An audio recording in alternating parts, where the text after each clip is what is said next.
Good morning, good afternoon, or good evening, depending on where you're dialing in from, and welcome to the Buying Legal Counsel's peer-to-peer discussion on social impact and sustainability.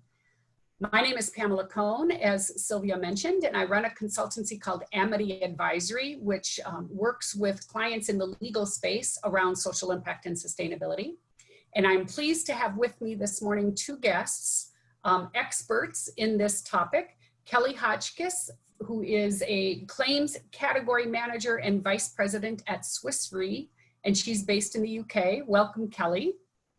And also Tom Harvey, who is the sourcing manager at Lloyds Banking Group, also based in the UK. Welcome. So we are ready to get started. I will pose my first question to Kelly, and remember to take yourself off mute. How does an organization's culture contribute to or not contribute to the successful implementation of social impact and sustainability? Yeah, thank you. I think personally from experience, it has an enormous impact in terms of how successful you are in implementing such programs. If you have the buy-in from the top down as well, I think it's incredibly important. That genuine desire as well, you know, it shouldn't be a tick box exercise. There has to be a real willingness to make this work and filter throughout the company. And that can come across in a number of guises, you know, at a board level or an owner level, really setting the agenda, the vision, the strategy to incorporate these ideals, and also to then translate them into measurable KPIs and targets that people can really understand and relate to.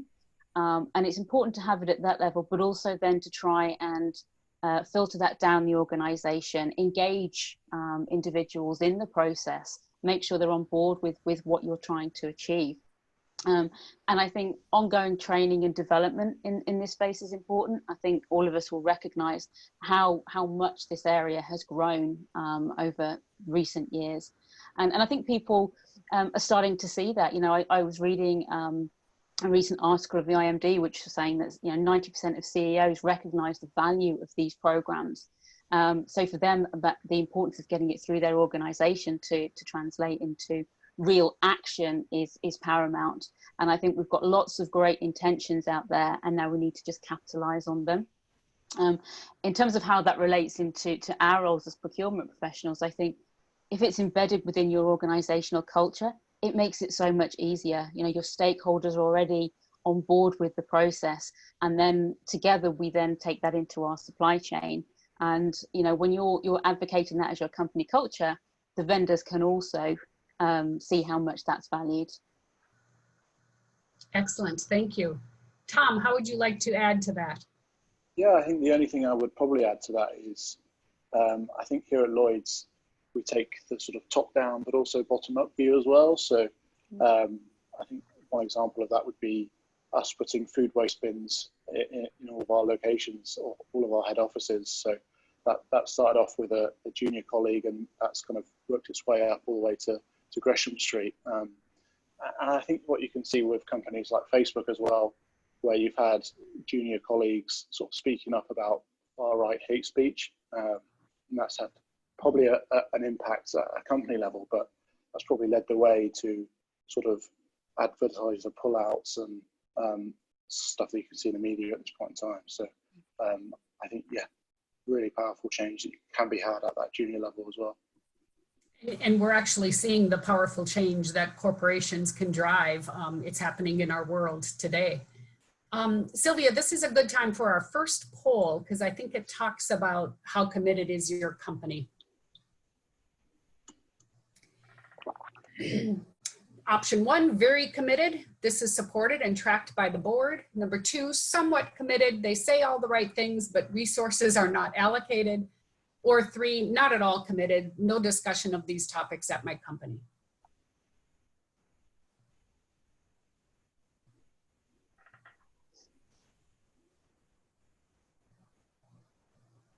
And the results.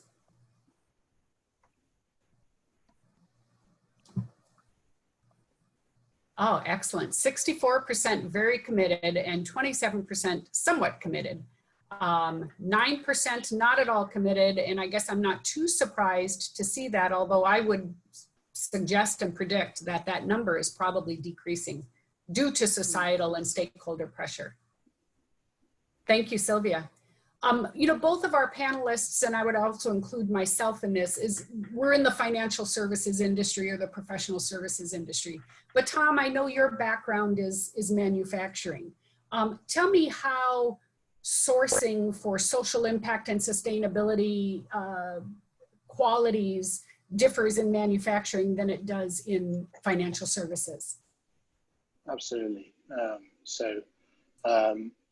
Hopefully you can still tell I'm young, but in my young career, I think sustainability as a topic has grown substantially since when I first started. So I think although we've been in financial institutions, companies like Lloyds still do have tangible products. So not so long ago, I was in our credit cards cost management business. So looking at the tangible costs we have with credit cards, and we're one of the biggest credit card providers in the UK.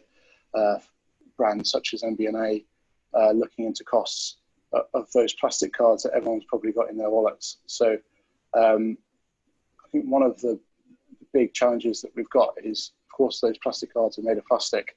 And when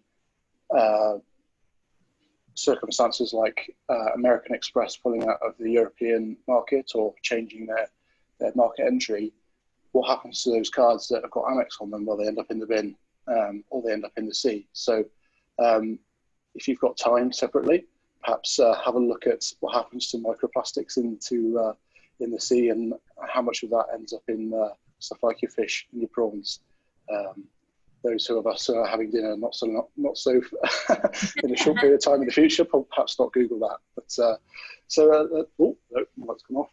But at Lloyds, we're looking at alternative ways to change how we use plastics. So we're looking at alternative payment methods. So whether that's Apple Pay or Android Pay.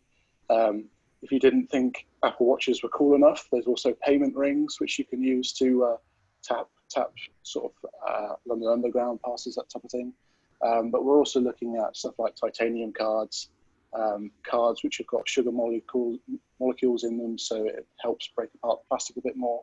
And also cards made up of recycled jeans. So yeah, we're really looking at how we can try and change our relationship with plastic in that capacity. But if I look at sort of tangible manufacturing, my first job was actually at a caravan or motorhome plant. And that plant was essentially a big sort of Lego or Meccano set where we used to get materials from far and wide, from America, China, mainland Europe. And if I think about just-in-time manufacturing, yes, that probably saves on labour cost and warehousing cost, but that cost probably translates into the environment. How much of that is going on fossil fuels and how much is that being spent on getting materials to the line? And I think that's really, it's a unique selling point at the moment, especially if you look at the motor industry. Companies like Land Rover, who you'd associate with sort of cumbersome vehicles, heavy pollutants, but they're really focusing on electric vehicles and hybrid vehicles. So perhaps in the discussion later, anyone in the motor industry, I don't want to cramp your style, but some of the stuff that they're doing in that field is very interesting in terms of lightweighting, reducing waste in all phases, monitoring fourth-party suppliers and seeing how clean they are, but also looking at how much water they use in production as well. So with increased temperatures, we're going to see less and less water, and it's going to lead to sort of global tensions around water usage. And I think how much water we use in our sort of day-to-day activities, I think is going to be a big factor going forward. Excellent, thank you. You know, one of the questions I keep getting about how to assess the social impact and sustainability practices of your vendors and of your supply chain. A lot of different tools and tactics and techniques always come up. Some of them are outside third-party services. So Kelly, I would like to hear from you. What tools or tactics or questions do you use when you're assessing outside vendors? And I guess given the topic of today's conversation, let's talk specifically about professional service firms.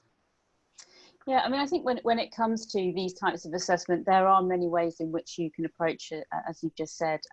Certainly lots of different third parties out there that offer great services, and a number of firms. And I really would encourage people to investigate each and every one of them that have sort of come across their path, because they offer different things and different ways of measurement. So it's absolutely important that you get the right vendor to match what you're looking to get out of the assessments. Now, we do use a number of partners, depending on whether we do a more light touch approach. And I think this builds really on a risk assessment approach. So, you know, where you have the biggest risks in the supply chain, you may want to do a more detailed assessment. And you know, when we have those incidents, what we will do is we will use it as a start of a conversation. So for us, this is not necessarily about a number. I think you get whether you do your own scorecards, you get a scorecard from a third party.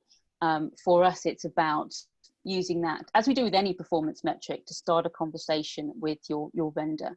And it's a great opportunity for them to provide feedback.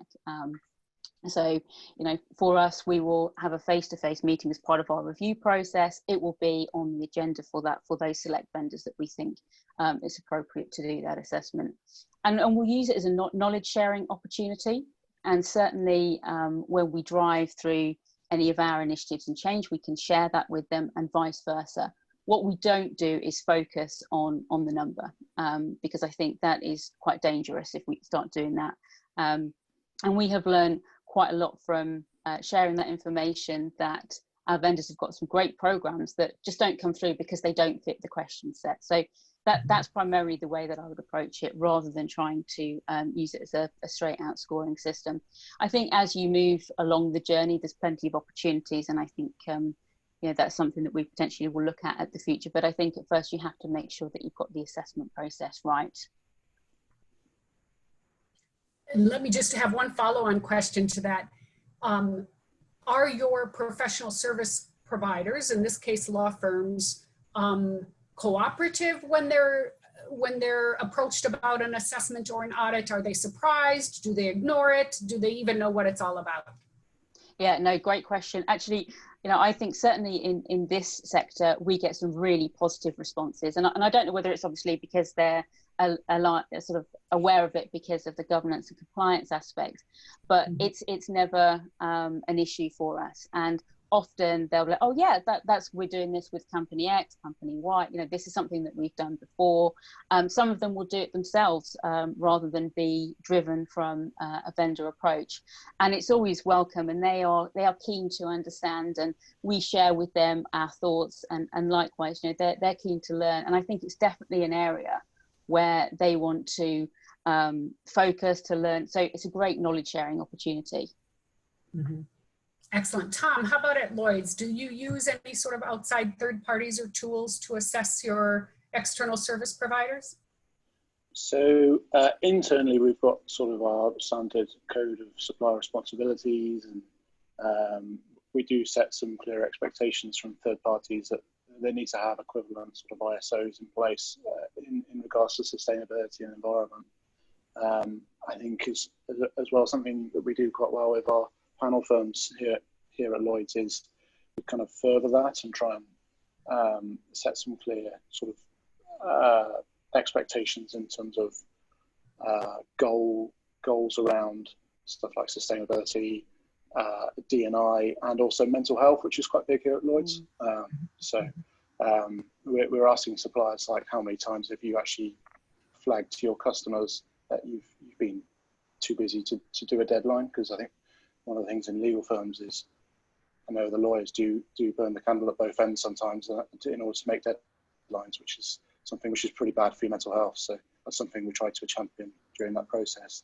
But we also use, so we're trialing EcoVadis at this point in time here at Lloyds. I personally like it. I think, Kelly, from what you were saying, I think my desire would not to make it so sort of clear cut.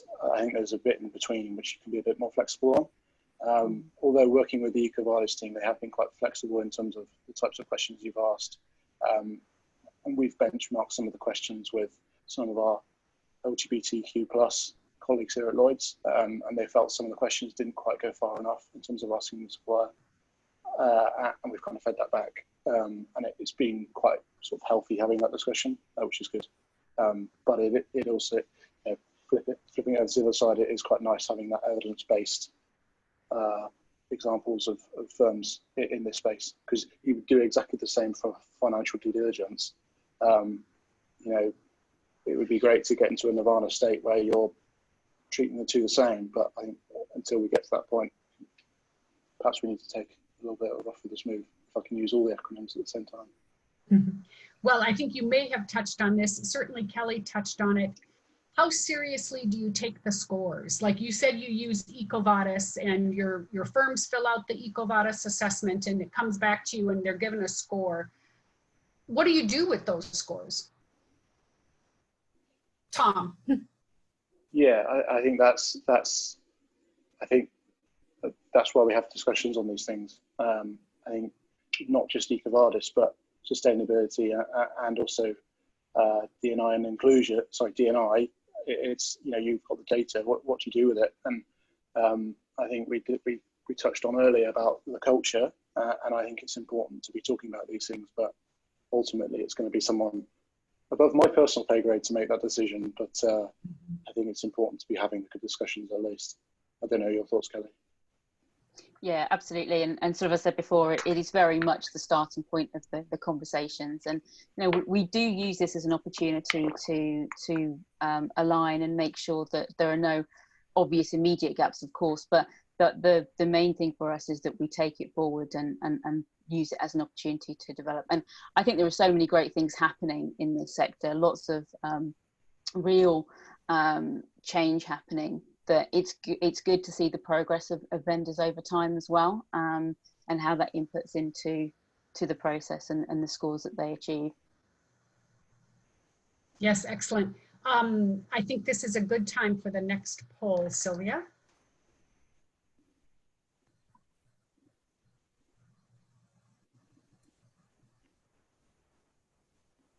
How do you assess the social impact and sustainability programs of your outside law firms? We're not currently doing this. We've just started doing this. We've been assessing our outside law firms for quite a while. It's very important in our process of selecting outside counsel, and we engage outside services such as EcoVadis, Integrity Next, CDP, etc. And you can pick as many as apply to you.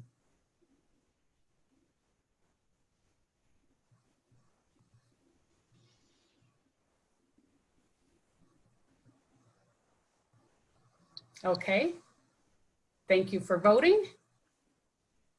Let's see what our people have to say. Not currently doing this. 80% are not currently assessing the social impact and sustainability programs of your outside law firms. 20% have been doing it for quite a while. Excellent, thank you. I suspect that will be changing, at least based on what I'm seeing. And this is going to lead into my next question. I think given the current social situation in the world with the pandemic and the social unrest and so forth, stakeholders are becoming even more and more attuned to the behaviors of their corporate vendor partners and supply chain. And so I think this is only going to emerge, but I'm jumping ahead. So given the current global situation due to the pandemic and the social and racial unrest, is the focus on social impact and sustainability behaviors of your vendors increasing in importance, or is the focus getting diverted elsewhere? And we'll start with Kelly on this one. Yeah, no, great question.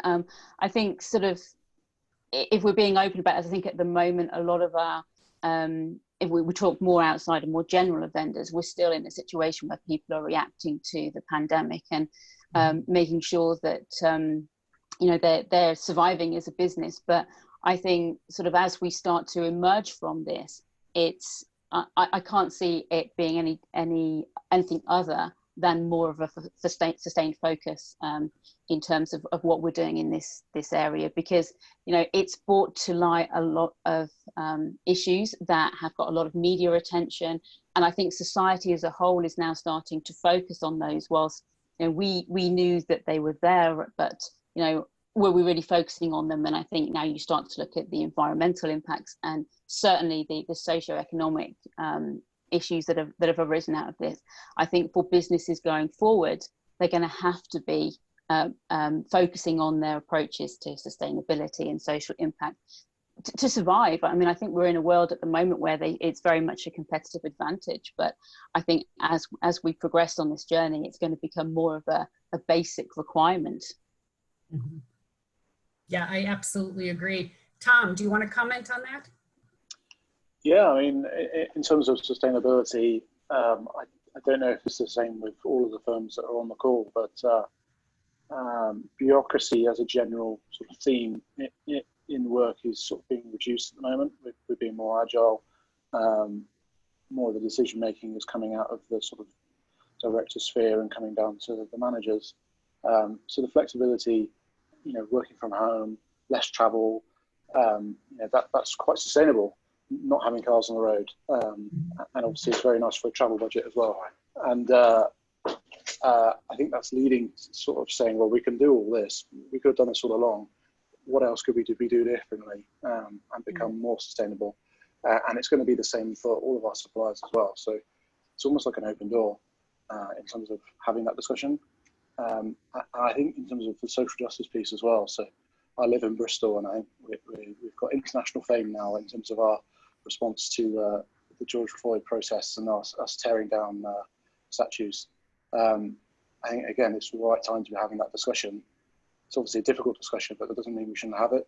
And we've been sort of listening to important organisations here in the UK, like Interlaw.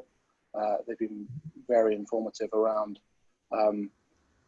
there's been an outcry of bringing more BAMI and women and disadvantaged colleagues into the workspace, but they haven't really penetrated up into the partner level of organisations. And I think now is the time to be reinforcing those discussions around, laying down some clear benchmarks and holding people to account, really. And we should look internally on that as well. And I think Lloyds are doing a pretty good job at it, but I think we've got a long way to go as well. And I also would add to that, the clients have a very powerful voice in making that happen at law firms. And there was a peer-to-peer discussion, roundtable discussion yesterday on D&I that was sponsored by Buying Legal Counsel, where they really touched on that. Clients can drive behavior of their outside service providers. And I think that's a very important step. So here's a personal question for each of you.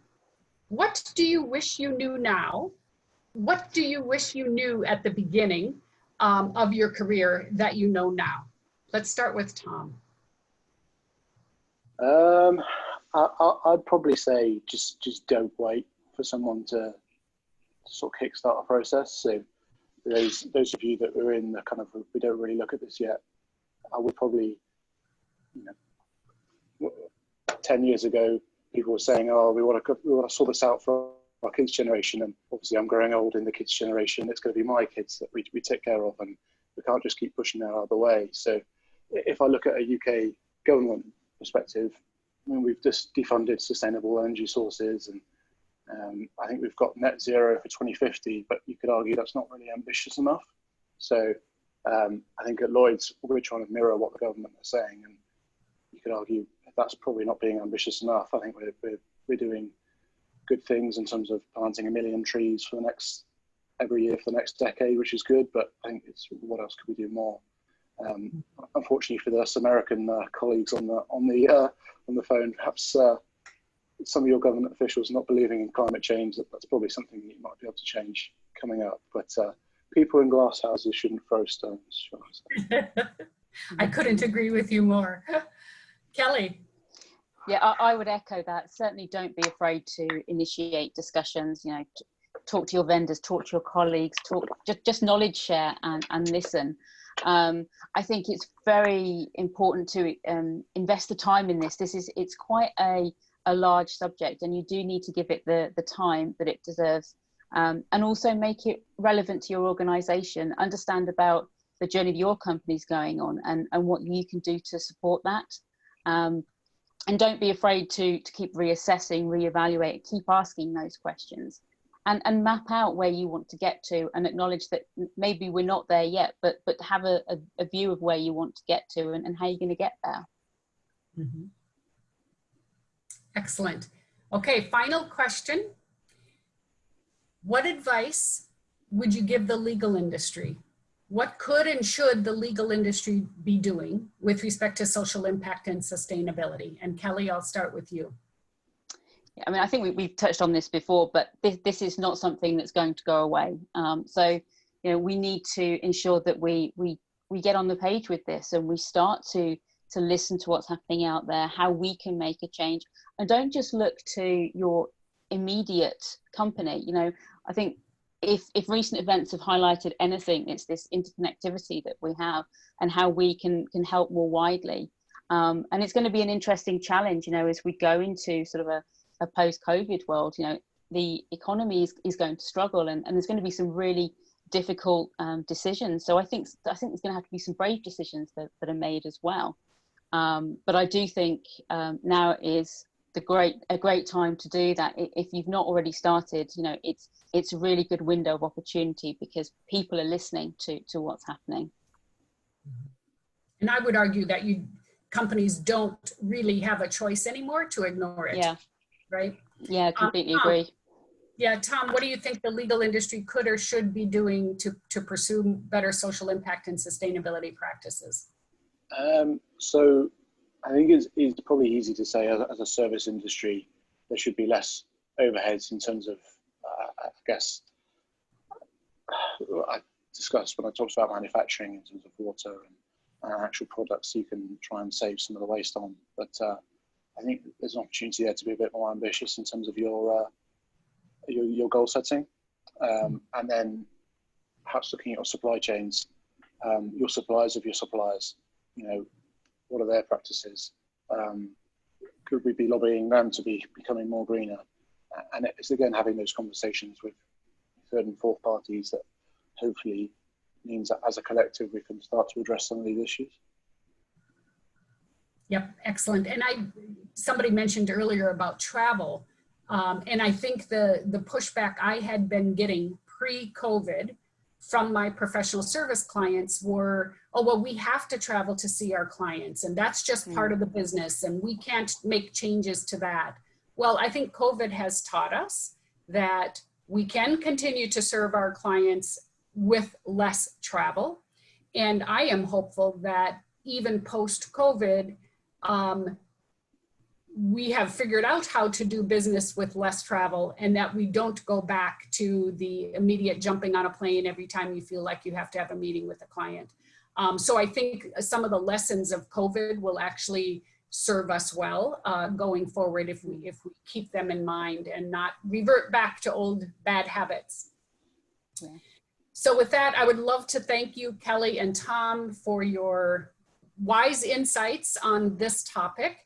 And we will move on to the question and answers from the attendees. But first, I invite Sylvia to stop